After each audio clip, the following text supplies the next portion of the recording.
Hello guys, welcome back to capture diary. ಎಲ್ಲರೂ ಹೇಗಿದ್ದೀರಾ? I hope ಎಲ್ಲರೂ ಚೆನ್ನಾಗಿದ್ದೀರಾ ಅಂತ ಅಂದ್ಕೊಂಡಿದ್ದೀನಿ. ಇವತ್ತು ಬ್ರೇಕ್ಫಾಸ್ಟಿಗೆ ಏನು ಮಾಡ್ತಾ ಇದ್ದೀನಿ ಅಂದರೆ ನೂಡಲ್ಸ್ ಮಾಡ್ಕೋತಾ ಇದ್ದೀನಿ. ಬಿಕಾಸ್ ಅತ್ತಿಗೆ ಮಕ್ಕಳೆಲ್ಲ ಇದ್ರಲ್ಲ, ಮನೆ ತುಂಬ ಮಕ್ಕಳಿದ್ರು. ಸೊ ಹಾಗಾಗಿ ಅವ್ರಿಗೆ ಇದೆಲ್ಲ ಇಷ್ಟ ಆಗುತ್ತಲ್ಲ ಅಂತ ಹೇಳಿ ಬ್ರೇಕ್ಫಾಸ್ಟಿಗೆ ನೂಡಲ್ಸ್ ಮಾಡ್ಕೋತಾ ಇದ್ದೀನಿ. ನಾನು ಯೂಶ್ವಲ್ ಆಗಿ ನೂಡಲ್ಸ್ ಮಾಡಬೇಕಾದ್ರೆ ಏನು ಮಾಡ್ತೀನಿ ಅಂದರೆ ಒಂದು ಸ್ವಲ್ಪ ವೆಜಿಟೇಬಲ್ಸ್ ಜಾಸ್ತಿ ಹಾಕ್ತೀನಿ. ಯಾಕಂದರೆ ನೂಡಲ್ಸ್ ಜೊತೆ ಒಂದು ಸ್ವಲ್ಪ ವೆಜಿಟೇಬಲ್ಸು ಹೊಟ್ಟೆಗೆ ಜಾಸ್ತಿ ಹೋಗಲಿ ಮಕ್ಕಳಿಗೆ ಅನ್ನೋದಕ್ಕೆ ಒಂದು ಸ್ವಲ್ಪ ವೆಜಿಟೇಬಲ್ಸ್ನೆಲ್ಲ ಜಾಸ್ತಿ ಹಾಕಿ ಮಾಡ್ಕೊಡ್ತೀನಿ. ಆ್ಯಂಡ್ ಅವರು ಬಂದಾಗಿಂದ ನಮ್ಮನ್ನ ಯಾವುದಾದ್ರೂ ಮಾಲಿಗೆ ಕರ್ಕೊಂಡೋಗಿ ಅಂತ ಹೇಳಿ ಹಠ ಮಾಡ್ತಾಯಿದ್ರು. ಸೊ ಹಾಗಾಗಿ ಇವತ್ತು ಮನೆ ಹತ್ರನೇ ಇರೋ ಫೋರಮ್ ಮಾಲಿಗೆ ಹೋಗೋಣ ಅಂತ ಹೇಳಿ ಪ್ರಿಪೇರ್ ಆಗ್ತಾ ಇದ್ವಿ. ಸೊ ಹಾಗಾಗಿ ಈ ಥರ ಮಾಡಿಕೊಂಡ್ರೆ ಒಂದು ಸ್ವಲ್ಪ ಈಸಿನೂ ಆಗುತ್ತೆ ಆ್ಯಂಡ್ ಅವ್ರಿಗೆ ಬೇಕಾಗಿರೋದು ಸಿಕ್ದಂಗೆ ಆಗುತ್ತೆ ಅಂತ ಹೇಳಿ ಈ ಥರ ಮಾಡಿಕೊಂಡೆ. ವೆಜಿಟೇಬಲ್ಸ್ಗಳನ್ನೆಲ್ಲ ನಾನು ಆಯಿಲಲ್ಲಿ ಒಂದು ಸ್ವಲ್ಪ ಫ್ರೈ ಮಾಡ್ಕೊತೀನಿ. ಸೊ ಅಂದರೆ ಒಗ್ಗರಣೆ ಥರ ಹಾಕ್ಕೊಂಡು ಫ್ರೈ ಮಾಡ್ಕೊತೀನಿ. ಆವಾಗ ಅದು ಸಾಫ್ಟ್ ಆಗುತ್ತಲ್ಲ, ಅದಾದ ನಂತರ ಅದಕ್ಕೆ ಸಾಸ್ಗಳನ್ನ ಹಾಕೋತೀನಿ. Soya sauce, then red chilli sauce, then green chilli sauce. Even ಕೆಲವ್ರು ಕಚಪ್ ಕೂಡ ಆ್ಯಡ್ ಮಾಡ್ಕೋತಾರೆ, ಅದನ್ನು ಕೂಡ ಆ್ಯಡ್ ಮಾಡ್ಕೋಬಹುದು. ನಾನಿಲ್ಲೇ ಆ್ಯಡ್ ಮಾಡ್ಕೊಂಡಿಲ್ಲ. ಅದ್ರ ಬದಲು ರೆಡ್ ಚಿಲ್ಲಿ ಸಾಸಲ್ಲಿ ಒಂದು ಸ್ವಲ್ಪ ಅಷ್ಟೊಂದೇನು ಸ್ಪೈಸಿ ಇರೋದಿಲ್ಲ, ಒಂದು ಸ್ವಲ್ಪ ಸ್ವೀಟ್ನೆಸ್ ಇರುತ್ತೆ. ಸೊ ಹಾಗಾಗಿ ಅದನ್ನೇ ಆ್ಯಡ್ ಮಾಡ್ಕೋತೀನಿ. ದೆನ್ ಇವಾಗ ಬೇಯಿಸಿಟ್ಕೊಂಡಿರೋ ನೂಡಲ್ಸ್ ಏನಿದೆ, ನಾನು ಬೇಯಿಸಿ ಅದನ್ನ ನೀರು ತೆಗೆದ್ಬಿಟ್ಟು ಎತ್ತಿಟ್ಕೊಂಡಿದ್ದೆ. ಸೊ ಅದನ್ನ ಹಾಕ್ಕೊಂಡು ಇವಾಗ ನಾನು ಅದನ್ನ ಮಿಕ್ಸ್ ಮಾಡ್ತಾ ಇದ್ದೀನಿ. ಅದೇನಂದರೆ ಮಿಕ್ಸ್ ಮಾಡೋದಕ್ಕೆ ಒಂದು ಸ್ವಲ್ಪ ಕಷ್ಟ ಆಗುತ್ತಲ್ಲ. ಸೊ ಅದಕ್ಕೆ ನಾನು ಏನು ಮಾಡ್ತೀನಿ ಅಂದರೆ 2 ಸ್ಪೂನ್ಗಳನ್ನ ಇಟ್ಕೊಂಡು, ಪೋರ್ಕ್ ಸ್ಪೂನ್ಗಳನ್ನ ಇಟ್ಕೊಂಡು ಅದನ್ನ ಈ ಥರ ನಾನು ಮಿಕ್ಸ್ ಮಾಡ್ಕೋತೀನಿ. ಅದೊಂದು ಸ್ವಲ್ಪ ಈಸಿ ಆಗುತ್ತೆ ಆ್ಯಂಡ್ ಕ್ವಾಂಟಿಟಿ ಕೂಡ ಸ್ವಲ್ಪ ಜಾಸ್ತಿ ಇತ್ತು. ಸೊ ಹಾಗಾಗಿ ಈ ಥರ ಮಿಕ್ಸ್ ಮಾಡಿಕೊಂಡಾಗ ನಮಗೊಂದು ಸ್ವಲ್ಪ ಈಸಿ ಆಗುತ್ತೆ ಆ್ಯಂಡ್ ಚೆನ್ನಾಗಿ ಮಿಕ್ಸ್ ಕೂಡ ಆಗುತ್ತೆ. ಇವಾಗ ಇದು ರೆಡಿ ಆಯಿತು. ಇನ್ನು ತಿಂದ್ಬಿಟ್ಟು ಮಾಲ್ಗೆ ಹೋಗೋದು.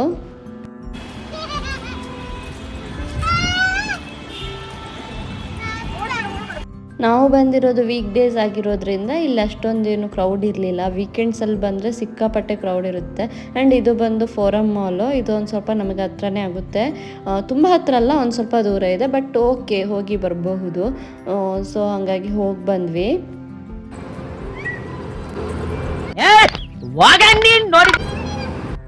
ನಾವಿಲ್ಲಿ ಜಾಸ್ತಿ ಬರೋದಂದರೆ ಒಂದು ಗೇಮ್ ಸೆಕ್ಷನಿಗೆ ಮಕ್ಳಿಗೋಸ್ಕರ ಆ್ಯಂಡ್ ಫುಡ್ ಕೋರ್ಟಿಗೆ, ಇದೆರಡು ಜಾಸ್ತಿ ಬರ್ತೀವಿ. ಆ್ಯಂಡ್ ಪರ್ಚೇಸಿಗೆ ಬಂದು ಇಲ್ಲಿಗೆ ಅಂತ ಪರ್ಟಿಕ್ಯುಲರಾಗಿ ಬರೋದಿಲ್ಲ. ಬಿಕಾಸ್ ಯಾಕಂದರೆ ಮನೆ ಹತ್ರನೇ ನಮಗೆ ಇಲ್ಲಿ ಏನೇನೋ ಸ್ಟೋರ್ಸ್ ಇದೆ ಆ್ಯಂಡ್ ಔಟ್ಲೆಟ್ಸ್ ಇದೆ, ಅದೆಲ್ಲ ಅಲ್ಲಿ ಸಿಗುತ್ತೆ ನಮಗೆ ಈಸಿಯಾಗಿ. ಒಂದೊಂದು ಪರ್ಟಿಕ್ಯುಲರ್ ಸ್ಟೋರ್ಸ್ ಇದೆ, ಯಾವುದು ಬೇಕೋ ಅದನ್ನು ಅಲ್ಲೇ ಪರ್ಚೇಸ್ ಮಾಡ್ಕೋಬೋದು. ಸೊ ಹಾಗಾಗಿ ಅಲ್ಲೇ ಹೋಗ್ತೀವಿ.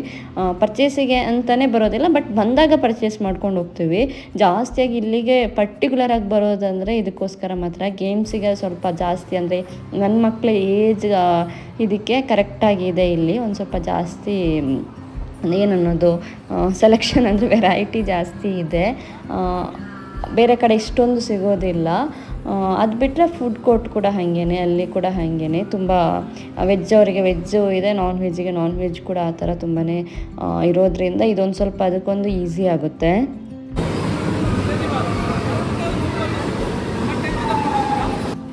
ಆ್ಯಂಡ್ ಮಕ್ಕಳು ಆಡೋವಂಥದ್ದು ಅಲ್ಲದೇ ದೊಡ್ಡವರು ಆಡೋವಂಥ ಗೇಮ್ಸ್ಗಳು ಕೂಡ ಇದೆ. ಸೊ ಬೇಕಂದರೆ ನಾವು ಕೂಡ ಆಡ್ಕೋಬಹುದು. ಸೊ ಅದೆಲ್ಲ ಇಲ್ಲಿ ಒಂದು ಸ್ವಲ್ಪ ಬೆಸ್ಟು. ಪ್ರಾಪ್ತಿ ಪ್ರಾಗ್ಯಂಗೆ ಬಂದು ಈ ಥರ ಟ್ರೈನಲ್ಲಿ ಕೂರೋದಂದರೆ ತುಂಬಾ ಇಷ್ಟ.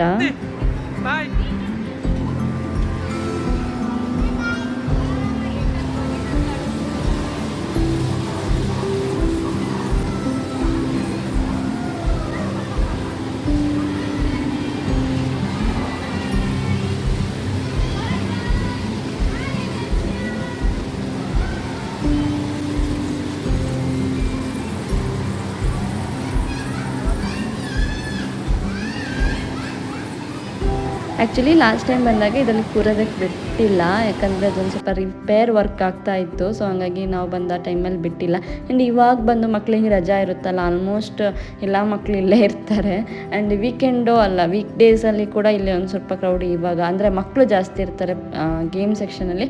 ಅದು ಬಿಟ್ಟು ಶಾಪಿಂಗ್ ಸೆಕ್ಷನಲ್ಲಿ ನನಗೆ ಅಷ್ಟೊಂದೇನು ಕಾಣಿಸಿಲ್ಲ.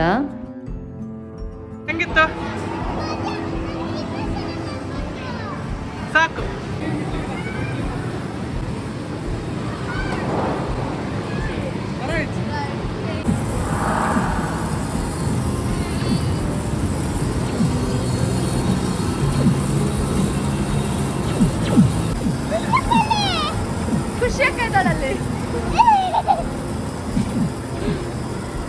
ಆ್ಯಂಡ್ ಈ ಗೇಮಲ್ಲಿ ಬಂದು ಒಂದು ಸ್ವಲ್ಪ ದೊಡ್ಡ ಮಕ್ಕಳು ಆ್ಯಂಡ್ ದೊಡ್ಡವರು ಇವನ್ ನಮ್ಮ ಏಜವ್ರು ಕೂಡ ಕೂರ್ಬೋದಾಗಿತ್ತು.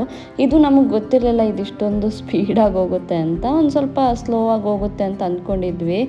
ಸೊ ಹಾಗಾಗಿ ನನ್ನ ಅತ್ತಿಗೆ ಮಕ್ಕಳು ಕೂಡ ಇದರಲ್ಲಿ ಕೂತರು. ಇದೊಂದು ಒಂದೆರಡು ರೌಂಡ್ ಒಂದು ಸ್ವಲ್ಪ ಸ್ಲೋ ಆಗಿ ಅಲ್ಲೇ ಹಿಂಗೆ ಸುತ್ತಾಡ್ತಾ ಇದ್ದಾರೆ. ಸೊ ನಾವು ಅಂದ್ಕೊಂಡ್ವಿ ಇದು ಇಷ್ಟೇ ಅಂತ ಅಂದ್ಕೊಂಡ್ವಿ. ಬಟ್ ಆಮೇಲೆ ಗೊತ್ತಾಯ್ತಿದೆ ಈ ಥರ ರೊಟೇಟ್ ಆಗುತ್ತೆ ಅಂತ. ಪಾಪ ಅವರು ಇದನ್ನ ಎಕ್ಸ್ಪೆಕ್ಟ್ ಮಾಡಿರಲಿಲ್ಲ, ಇವನ್ ನಾವು ಕೂಡ ಎಕ್ಸ್ಪೆಕ್ಟ್ ಮಾಡಿರಲಿಲ್ಲ. ಅಲ್ಲಿ ಕೂತವ್ರಿಗೊಂದ್ಸಲ ಜೀವ ಮೇಲೆ ಕೆಳಗಡೆ ಆದಂಗಾಗಿತ್ತು. ಇವನ್ ಅದಾದ ನಂತರ ನೆಕ್ಸ್ಟ್ ನಮ್ಮನ್ನು ಕೂಡ ಕೂರಕ್ಕೆ ಕೇಳಿದ್ರು. ಸೊ ಆವಾಗಲೇ ಗೊತ್ತಾಗಿದ್ದು ಈ ಥರ ಆಯಿತು ಅಂತ. ಸೊ ನಿಮಗೆ ಇವ್ರ expression ನೋಡಿದಾಗಲೇ ಗೊತ್ತಾಗ್ಬೋದು.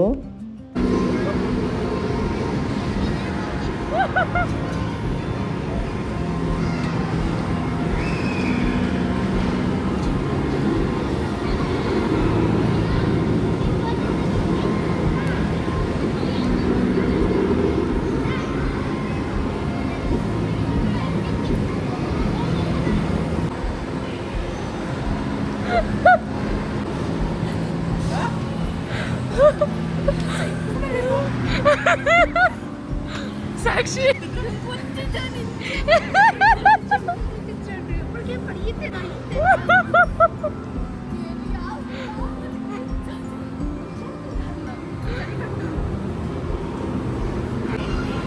양kullan kulana yana ila kulgana. Next ಅವ್ರು ಬಂದು ಏನಂದರು ಅಂದರೆ ಭಯ ಆಗುತ್ತೆ ಬಟ್ ಪರವಾಗಿಲ್ಲ ಖುಷಿ ಆಗುತ್ತೆ ನೀವು ಕೂತ್ಕೊಳ್ಳಿ ಅಂತ ಅಂದರು. ಸೊ ನಾವು ಅದೇ ಧೈರ್ಯದಲ್ಲಿ ಅಂದರೆ ನೋಡೋಣ ಕೂರೋಣ ಅಂತ ಹೇಳಿ ಹೋದ್ವಿ. ಅದಾದ ನಂತರ ಎಕ್ಸ್ಪೀರಿಯೆನ್ಸ್ ಮಾಡಿದಾಗಲೇ ಗೊತ್ತಾಗಿದ್ದು ನಿಜವಾಗ್ಲೂ ತಲೆ ಕೆಳಗಡೆ ಆಗೋದು ಈ ಥರ ಎಲ್ಲ ಆಗುತ್ತೆ. ಆ್ಯಂಡ್ ನನಗೇನು ಭಯ ಆಗ್ತಿತ್ತು ಅಂದರೆ ಅದ್ರ ಒಳಗಡೆಯಿಂದ ಎಲ್ಲಾದರೂ ಕೆಳಗಡೆ ಹೋದ್ರು ಬಂದರೆ ಅಂತ ಭಯ ಆಗ್ತಾಯಿತ್ತು. ಲಿಟ್ರಲಿ ನನಗೆ ಮೇ ಬಿ ಅವ್ರಿಗಿಂತ ಜಾಸ್ತಿ ಕಿರ್ಚಿದ್ದೀನಿ ಅಂದ್ಕೊಂಡಿದ್ದೀನಿ. ಅಲ್ಲಿ ಆ ಕಡೆ ಇದ್ದ ಮಕ್ಕಳದು ಕೂಡ ನನಗೆ ಮೇ ಬಿ ನನ್ನ ಭಯದಲ್ಲಿ ಅವ್ರು ಸೌಂಡ್ ಕೇಳ್ತಾ ಇರಲಿಲ್ವ ಅಥವಾ ಅವ್ರು ಬೊಬ್ಬೆನೇ ಮಾಡ್ತಾ ಇರಲಿಲ್ವ ಅಥವಾ ಇದು 3rd ಟೈಮ್ 4th ಟೈಮ್ ಆ ಥರ ಕೂತಿದ್ದಾರೋ ಅಂತ ಗೊತ್ತಿಲ್ಲ. ಬಟ್ ನಾನಂತೂ ಸಿಕ್ಕಾಪಟ್ಟೆ ಕಿರ್ಚಿದ್ದೀನಿ ಅಲ್ಲಿ. ಆ್ಯಂಡ್ ಅದರಲ್ಲಿ ಕೆಲವೊಬ್ಬರು ಮಕ್ಕಳು ಒಬ್ಬೊಬ್ಬರೇ ಕೂತಿದ್ರು. ಅದು ಸೇಫ್ ಅಲ್ಲ ಅಂತ ಅನ್ನಿಸ್ತು. ಅಂದರೆ ನನಗಾಗಿರೋ ಎಕ್ಸ್ಪೀರಿಯೆನ್ಸಲ್ಲಿ ಅಟ್ಲೀಸ್ಟ್ ಪೇರೆಂಟ್ಸ್ ಯಾರಾದರೂ ಅವ್ರ ಜೊತೆ ಕೂತ್ರೆ ಅದು ಬೆಟರ್ ಅಂತ ಅನ್ನಿಸ್ತು. ಸೊ ಇದಿಷ್ಟು ಇವತ್ತಿನ ಲಾಗ್ ಆಗಿತ್ತು. ಐ ಹೋಪ್ ನಿಮ್ಮೆಲ್ರಿಗೂ ಈ ಲಾಗ್ ಇಷ್ಟ ಆಗಿದೆ ಅಂತ ಅಂದ್ಕೊಂಡಿದ್ದೀನಿ. ಇಷ್ಟ ಆಗಿದ್ರೆ ಪ್ಲೀಸ್ ಚಾನಲ್ನ ಸಬ್ಸ್ಕ್ರೈಬ್ ಮಾಡಿ ಆ್ಯಂಡ್ ನಿಮ್ಮ ಫ್ರೆಂಡ್ಸ್ ಆ್ಯಂಡ್ ಫ್ಯಾಮಿಲಿ ಜೊತೆ ಶೇರ್ ಮಾಡಿ ಅಂತ ಹೇಳ್ತಾ ನೆಕ್ಸ್ಟ್ ಲಾಗಲ್ಲಿ ಸಿಗ್ತೀನಿ. ಅಲ್ಲಿ ತನಕ ಬಾಯ್ ಆ್ಯಂಡ್ ಟೇಕ್ ಕೇರ್.